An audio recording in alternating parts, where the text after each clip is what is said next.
Welcome to our June edition of Let's Get Growing, and let's hope that the rain is over and things start drying out. Well, in June you're going to be mowing once a week, and remember that we're going to have our mower probably at its first or second lowest height, and then as it heats up we're going to raise from there. But mow once a week and don't scalp it. Remember, if you bag it, add it to the compost pile. So in June you can plant this list of annuals from seed. Remember, after you put them in, you're going to have to water them once or twice a day until you see them come up and get that second set of leaves. The first leaves are going to look totally different from the second set. So you have a juvenile set and then an adult set. After that, you can start backing off the water and let them grow. You can also plant spider lily bulbs at this time of year. You can also try out those daylilies. We're going to water deep, we're going to soak, don't sprinkle. We want to force that water down at least 6 inches deep so we can force a deep root system that'll help them make it through these hot months.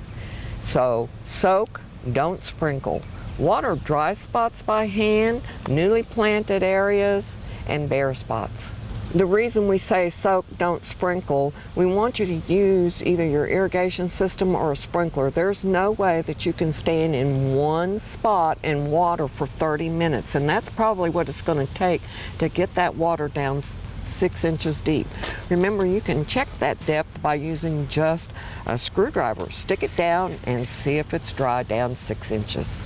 Mulch all your newly planted spots, bare spots, and your roses. I like pine bark mulch because it adds tannic acid, which changes your pH and makes the nutrients that are there more readily available. Now in June we want to be careful about pruning. We just want to take out dead and diseased wood, and we're going to prune our perennials as soon as they've finished blooming. And then petunias, you can cut those back for new growth. You're probably not going to get any blooms till fall. If they do decline, just add some heat-loving annuals like periwinkle.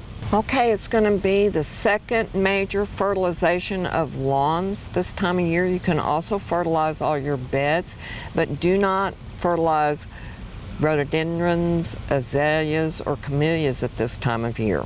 And then fertilize your mums and make sure that you pinch out that new growth so that we can have nice bushy mums in the fall. Watch for powdery mildew on your crepe myrtles and roses, and you can get rid of that just by using insecticidal soap. No use to go out and get fungicides. Watch for chinch bugs on your grass, especially St. Augustine. In the spring we had a really bad problem with tar take all root rot on St. Augustine. If you had that problem where yellowing spots were in your lawn on the St. Augustine, just put out a thin layer of peat moss. That'll help change the pH. And also utilizing a lawn fertilizer with a 3:1:2 ratio, like 15:5:10, 21:7:14. That's the three numbers on the label. The first one is nitrogen, phosphorus is the middle, and potassium's on the end. We want the middle number lower than the first and last number because phosphorus is not mobile and it will not leach out of our soil. We have plenty of phosphorus, so use a 15:5:10. Most important part, ladies and gentlemen, sulfur. We want sulfur in our fertilizer so we can change the pH. Once again, to make the nutrients that are there more readily available. Also in June, you get the second generation of all insects, so be on the watch and take care of them when you think they're going to be a problem. You don't have to spray just because you see one bug. And start out with a strong stream of water and wash them off. They'll fall prey to their predators. Don't forget, in June, we need to feed the birds. You know, we've talked about hanging baskets in the past or containers, and we always want to have a thriller, a filler, and a spiller.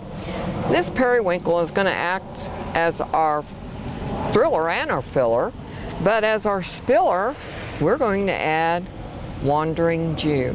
And this is really easy. We're going to direct seed it or plant it into this container, and which is exactly what we did on this one, so that we're going to have our filler and our spiller.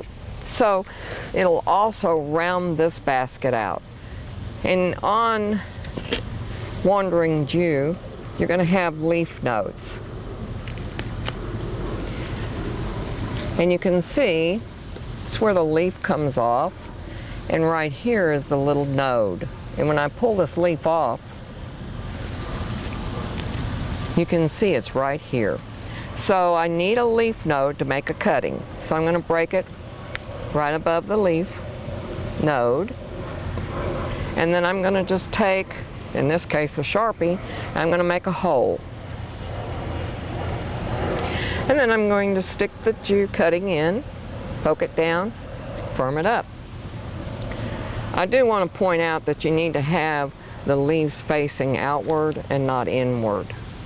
So I'm going to replant it back in the same hole and kind of drape it over. And then I'll go to the next one, break it off, and we're going to follow around the edge. I'm going to put one right behind these so that I have a nice full container. And you can see that it's already starting to kind of fill out. Now, with Wandering Jew, we can continue around the edge of the pot like this, which is going to give us a real uniform drape, or we can always just, as we have on these previous ones, we're going to break it right off at the edge of the pot, and then we can just take this over to the container and actually lay it on the soil, sprinkle a little bit of soil on top. It'll grow just like that. And it'll branch at each leaf node and come out. This, where we put the tip cuttings in, will be fuller faster, and this one will be just as full, just a little bit slower. One time a young lady was speaking to me about Wandering Jew in her yard and how she just really didn't make her happy around a bird bath. So she was just walking all over it, breaking it up so it'd die. And I said, darling, I'm sorry, but I believe you're spreading it, because Jew is so aggressive that it will take off and grow when it's broken up on the ground, if you walk on it, etc. Now, I wouldn't put it in a walkway, but in your beds, if you happen to step on it, there's no problem. You're just making more cuttings. We're going to break off one more. We have our leaf node.